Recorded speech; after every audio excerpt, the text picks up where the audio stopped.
Hello, everyone. Welcome to Teachly University. And in this lecture today, we're going to be discussing becoming what you imagine and assuming the wish fulfilled and revisiting Neville Goddard. I've talked about Neville on a number of occasions in my lectures, and I think it'll be great to rediscover him today again and really dissecting some of the wisdom that he's passed on in many of his lectures and his works.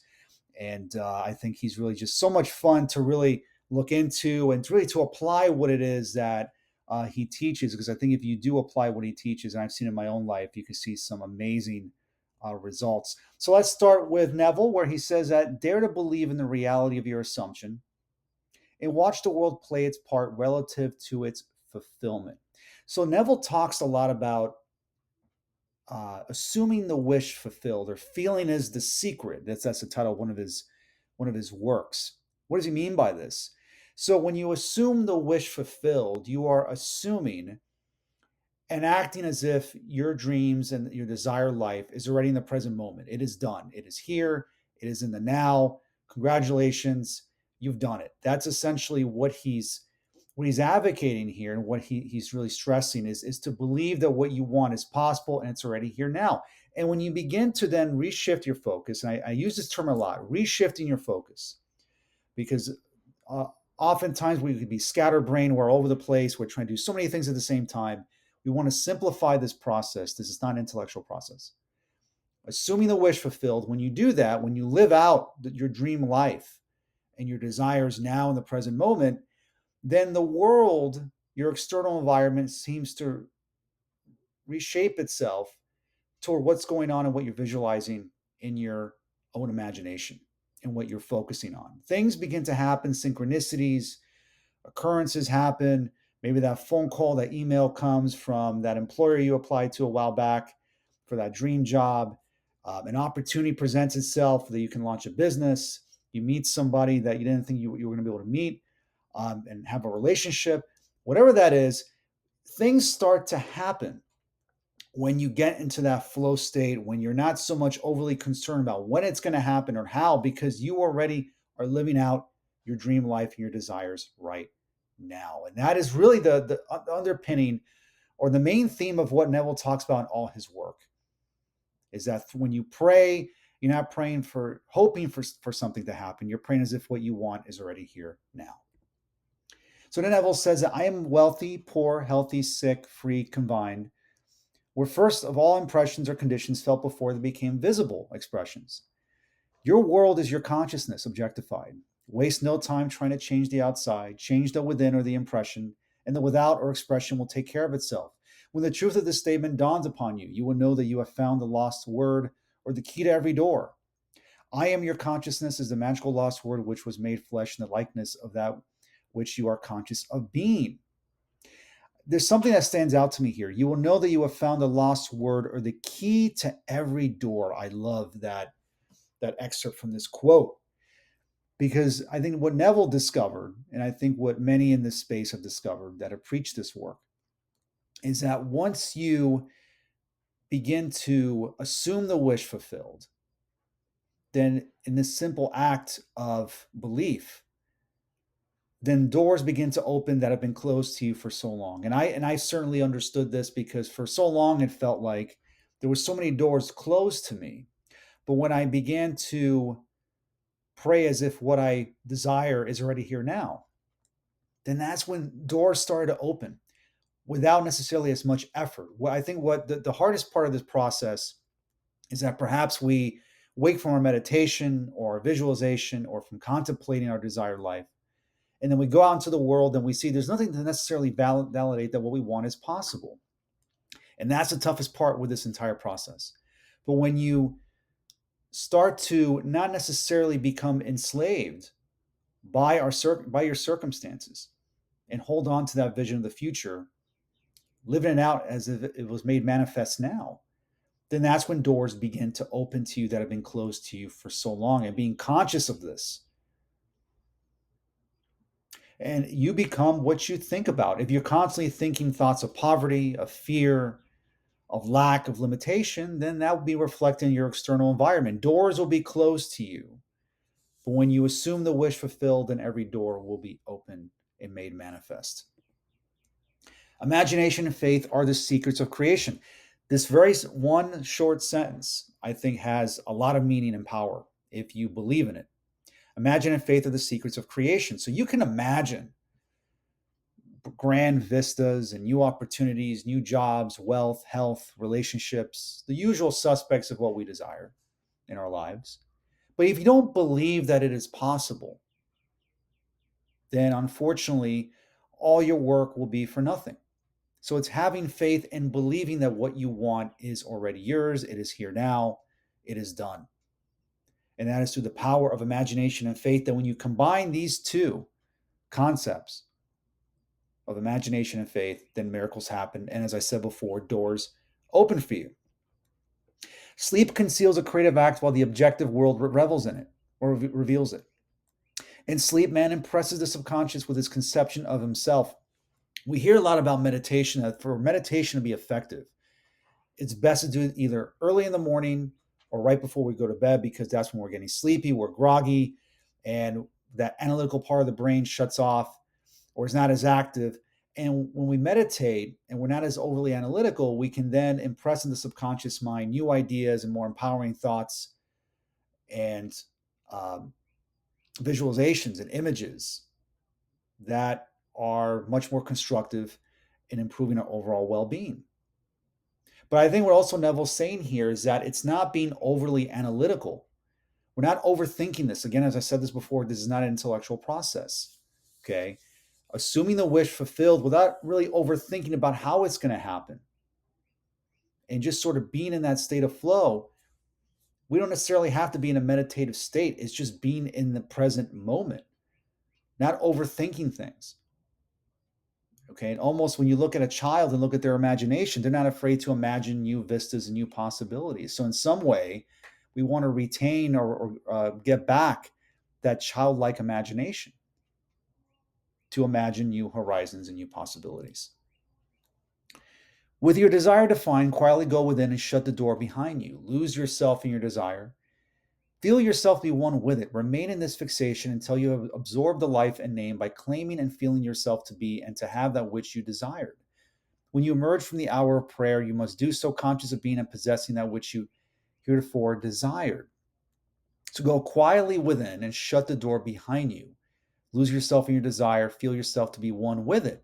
Remain in this fixation until you absorb the life and by claiming that what you want, what you feel yourself to want, is already here now. Sort of paraphrase there.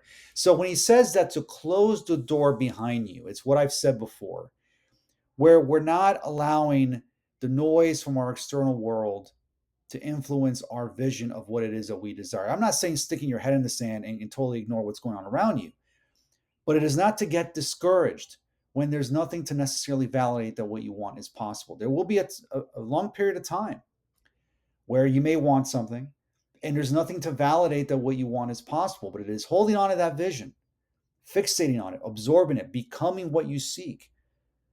Then suddenly things will happen outside of your awareness or what you even think was even possible. All you can possibly need or desire is already yours. You need no helper to give it to you. It is yours now. Call your desires into being by imagining and feeling your wish fulfilled as the end is accepted. You become totally indifferent as to possible failure, for acceptance of the end wills the means to that end. When you emerge from the moment of prayer, it is as though you were shown the happy and successful end of a play, although you were not shown how that end was achieved. However, having witnessed the end, regardless of any anticlimactic sequence, you remain calm and secure in the knowledge that the end has been perfectly defined. So there's a repetitive theme here. All you possibly need or desire is already yours now. What you want is already here. You have everything that you need. It is done, assuming the wish fulfilled. And even though maybe there's nothing to necessarily validate that what you want is here, you remain calm knowing that you believe that it will come to you because you are already living in the present moment. You already have assumed the wish fulfilled. It's feeling this. Emotion is so powerful. Our thoughts and behaviors are governed by our emotions. We act and think a certain way because of how it makes us feel. We buy certain products because of how it makes us feel. And mastery is knowing how to govern our emotions. That's incredibly important here. Okay. But when you emerge from the moment of prayer, it is as though you were shown the happy and successful end of a play, although you were not shown how that end was achieved. You're not going to know how it is, or the roadmap of how you're going to achieve what you want. Okay, there's no step-by-step process. You take that first step, then the next step will reveal itself to you. And then through chance occurrences, synchronicities, new opportunities that come out of nowhere you could not even have imagined, that is usually the end result of what happens when you engage in this practice. When you drop your desire in consciousness as a seed, confident that it shall appear in its full-blown potential, you have done all that is expected of you. To be worried or concerned about the manner of their unfoldment is to hold these fertile seeds in a mental grasp and therefore to prevent them from really maturing a full harvest. What deters this process of meditation, of contemplation, of thinking from working is when we become frustrated or worried about how our dreams are going to occur. When we worry about how it's going to happen, when we try to force and make things happen, it actually blocks us from maturing and receiving that full harvest of reaping what we sow.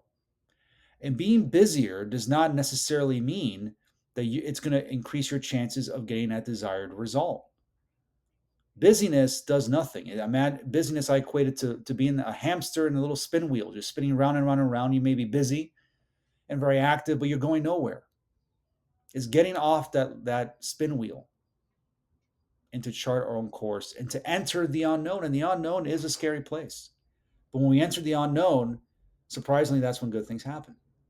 So this is actually a quote by Jonah Lehrer from his book, Imagine How Creativity Works. I think this is, I wanted to add this to this lecture where he says, why is a relaxed state of mind so important for creative thoughts? When our minds are at ease, when those alpha waves are rippling through the brain, we're more likely to direct the spotlight of attention inward toward that stream of remote associations emanating from the right hemisphere. In contrast, when we are digitally focused, our attention tends to be directed outward toward the details of the problems we're trying to solve.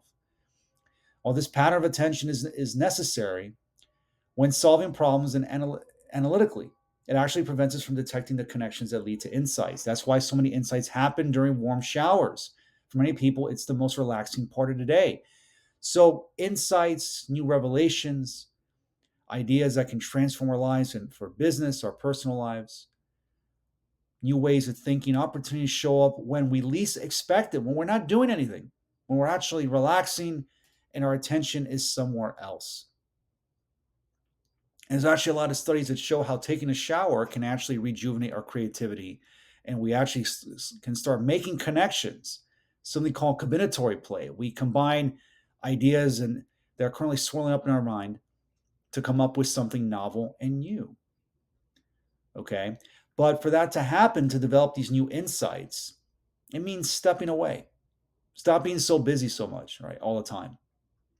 Get in the present moment and move on to something else. If you're stuck in a problem, do something else. And you'll be surprised at what insights you'll develop and how all of a sudden, well, you're no longer concerned with how something is going to happen. It actually shows up on your doorstep, which is pretty neat. And this is a quote actually from Catherine Ponder in her book, The Dynamic Laws of Prosperity, where she says, actually, the creative law of prosperity concerns the three basic steps given in this chapter and the next two. Having a plan, writing out one's desires concerning that plan and constantly expanding it, mentally imagining that plan is fulfilled, and constantly affirming its perfect fulfillment. Writing down your goals is important, but as I've said, you can write down your goals, you can imagine what you want, but if you don't believe in it and affirm it, that it's possible and it's here now, none of that will matter. It won't make a difference. So it's living in the present moment and writing down what you want and being brutally honest with yourself about what you want. Be honest. Maybe what you want really isn't money, it's peace of mind. Maybe you don't want a relationship, but it's to feel loved. Okay. What is it that you really, really want? And be honest. If you do want lots of money, okay, that's fine. Be honest about that. Okay. But be honest with what you want, write it down, and believe that what you want is possible. And imagine that plan as fulfilled. It's living in the present moment and assuming the wish fulfilled. Simple, but not easy. But if done enough times through meditation, through prayer, through not being busy so much, just living in the present moment, I believe the magic will happen in our lives. So thank you so much for listening. Make sure to hit that subscribe button. You can watch all my lectures on creativity, entrepreneurship, and personal development. Thank you so much for listening. I'll see you next time. Thanks.